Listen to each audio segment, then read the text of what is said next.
It's no surprise how huge e-gaming has become. Think about it. There are screens of one kind of another everywhere. We look into this. Yeah, that's what we do all day. Everywhere, including the ones right in front of us. All day, that's all we do is stare at screens. Exactly. It's not the future, it's now.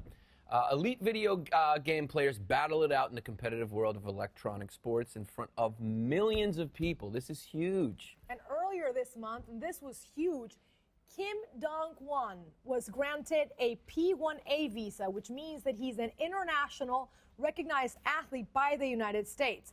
He's known as Violet, and he becomes only the second e-gamer to be granted this visa. Now, Violet plays StarCraft 2, a really popular strategy game that's often compared to chess.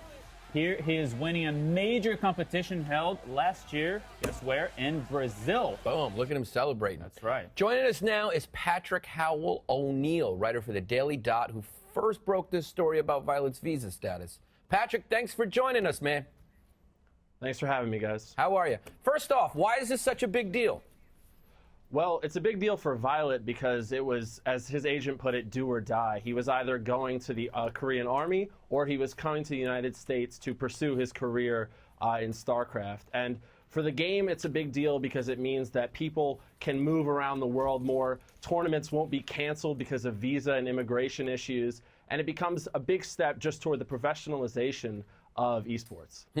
Now, we recently spoke to him, to Violet. Let's take a listen to what he had to say about his immigration status. Listen to this. I think that barrier have been broken in terms of immigration. And although it will be easier for gamer to get the visas, the progress is extremely difficult. This means you can get, but it's not that easy. It's still hard, I guess. Because I work really hard with my manager. Now, Patrick, if government recognition is the very first step, what's next? I understand there's a push to get e-games into the Olympics. Is it true?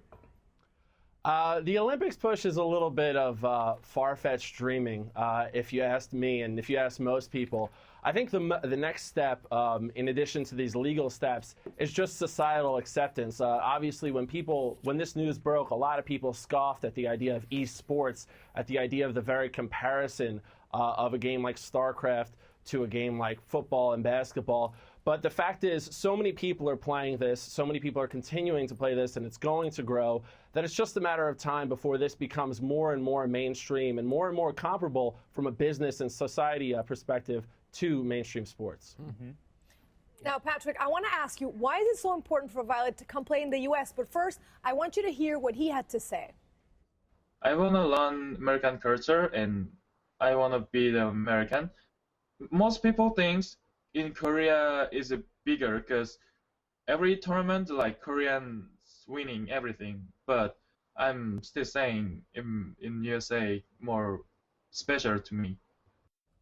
So why is it so better for e-gamers in the U.S. than in South Korea, for example? So South Koreans have the best players. There's no question about that. Like he said, South Koreans win almost every major tournament, and they have for the past 15 years. But the United States at this point has the money. Koreans have wanted to come and join American and Western teams for a long time. They've wanted to compete in American tournaments as it grows in popularity over here. And now Violet has that chance. And he's able to compete for more tournaments, and he's able to do it without traveling around the world for thousands of dollars. Those flights become expensive. It becomes difficult to convince sponsors and teams to pay. Now he's here, he's able to compete, and he's able to pursue a livelihood for the next 5 years at least. But Patrick, besides the money, there's also the fact that South Korea is considering a bill that would refer to gaming, e-gaming as antisocial. Is that true? Yeah, there's a bill in Parliament right now. And they're comparing it to drugs and gambling. And, you know, game addiction in South Korea and around the world is a problem. And I think that to ignore that would be at our own peril, and it would be dishonest, even though I and many gamers love the idea. We need to be honest about it and say that some people do take solace in it when they're depressed. But the idea that the idea in South Korea is that they want to regulate it, and they may be going a step too far, and we'll see what happens in Korea. But the truth is, it's so entrenched, the idea of playing games just for hours and hours on end. It's hard to see it changing in a substantial way, even if this bill manages to pass.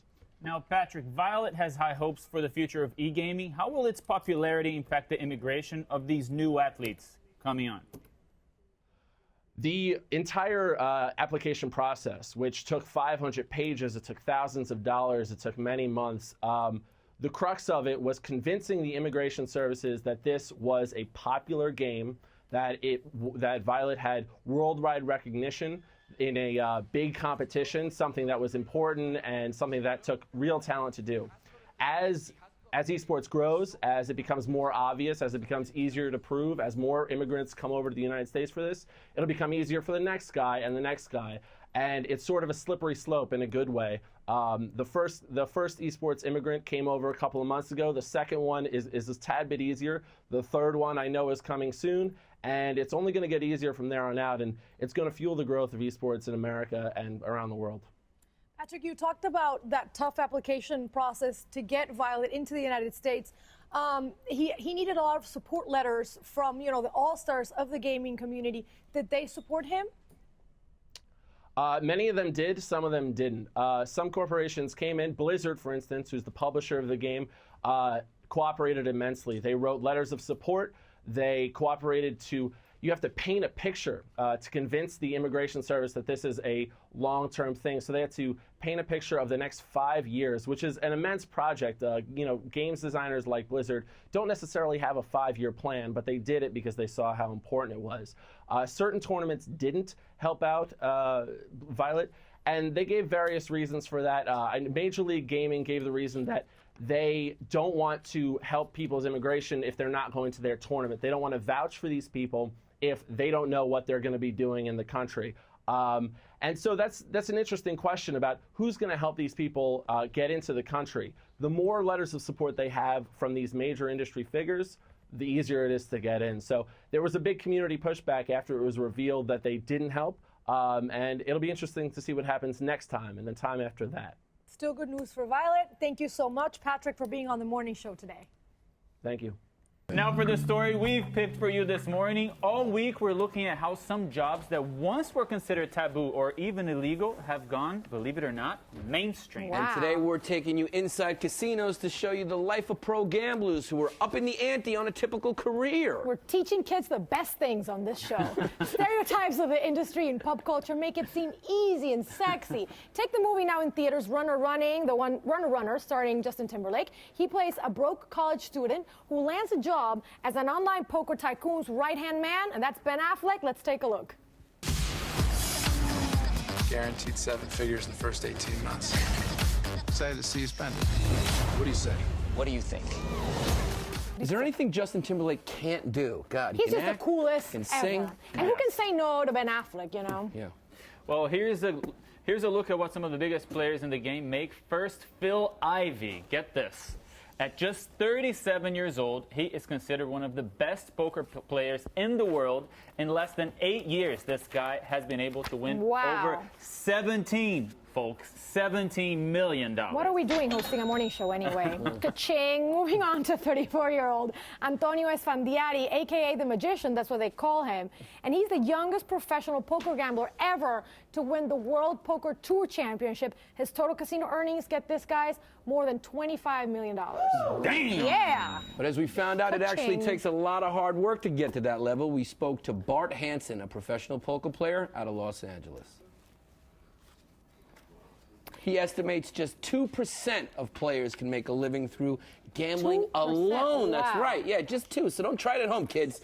Besides gambling, Bart also hosts a podcast and travels the world giving personal gambling lessons. We need one. He says that just like athletes, poker players have to put everything on the line to make it. But people underestimate how high stakes it is. Take a listen. There are so many people that try to perform at that level, but there's so few that actually can perform at that level and then actually make it. The difference in poker is if you can't make the practice squad in the NFL, you don't lose your house, you go and get a regular job. In poker, when you lose, you're down to nothing. Most people in this country, when they go to work, they don't have the possibility of losing money. And you lose everything, and you probably have a big mob guy knocking on your door. They say one requirement is to be really math savvy and have good money. So that's precisely it. Besides the experience, what does it really take to go pro in the gambling world? And this guy we spoke to says that players at the top must learn to keep a mean poker face. See? Let's hear from Bart again. Poker face. What makes a professional and what makes a recreational player just a casual player is really emotional control. And we have a term for that called tilt. You got to just kind of live your life kind of even-keeled at the poker table and away from it too. Yeah, but it's it's becoming more and more common. And it's drawing more and more young people, players especially because of the internet. And they can play online. You have to have a balanced life on and off the court. Can't be a drug addict. I was talking to a girlfriend of mine who had dated a gambler, and she said that she always told the guy, you make a lot of money, but you never have any. What's going on here? So money management, that's good advice. All week we're going to be talking about how some activities that once were considered taboo or even illegal have gone mainstream. Oh, yeah. That's right. Jobs like legally growing marijuana and professional gambling. More and more of these underground careers are going corporate. We begin, of course, with hackers and their evolution through the years because they have really changed in mass media. Yeah. Yes.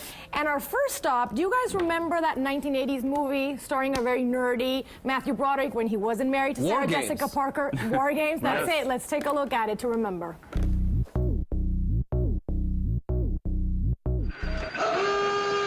What is all that stuff? I don't know. They're trajectory headings for multiple impact re-entry vehicles. What does that mean?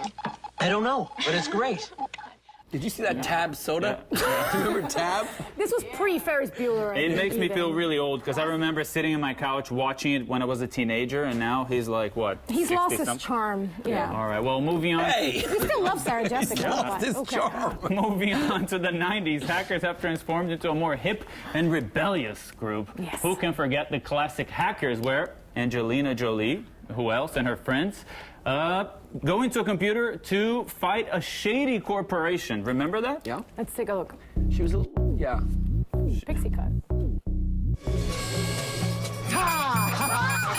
Yeah, right.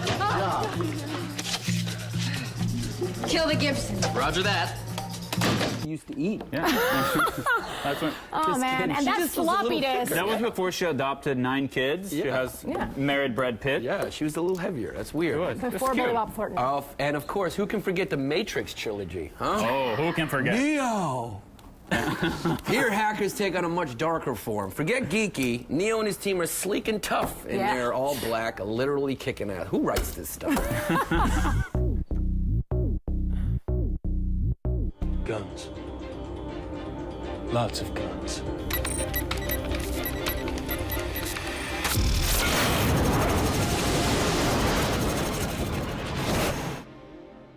Lots of guns. It's so crazy. It's like Bill and Ted's Excellent Adventure. Dude, he's the worst actor in the best movie. He gets the best roles, that's Yeah, he right. does. Yeah. That was cutting edge technology. That was like the avatar, Oh, no, the no, no, no. gravity And of the why don't you make your Matrix your thing that you do? Yeah. Oh, whoa, It hurt my whoa, back. whoa, I get whoa. too old. I just threw something out. I don't have strong enough abs for that. Very nice. Well, we talked tried. to someone that actually knows about what he's talking. We talked to Vinny Lou, a 31-year-old professional hacker who founded his own security consulting firm. That's right. He was just 17 years old when he was recruited by the NSA, then started his own business called Bishop Fox in 2005. The company helps corporations find security flaws by hacking into their systems. Now, Vinny says that past stereotypes of hackers have actually changed because of this high demand for this type of computer security in all industries, making it more legit. Let's hear from Vinny. What's changed is that I think as people start to understand what hackers actually do, the creativity, the intelligence that's involved. And so I think you're seeing a shift in the way that they're being portrayed in media, but also in the way that the broader public has kind of accepted it as an activity, that it's not a bad thing anymore. It's not malicious people, sitting in the dark, but actually professionals doing a job and in some cases protecting them. Yeah, they're called the NSA.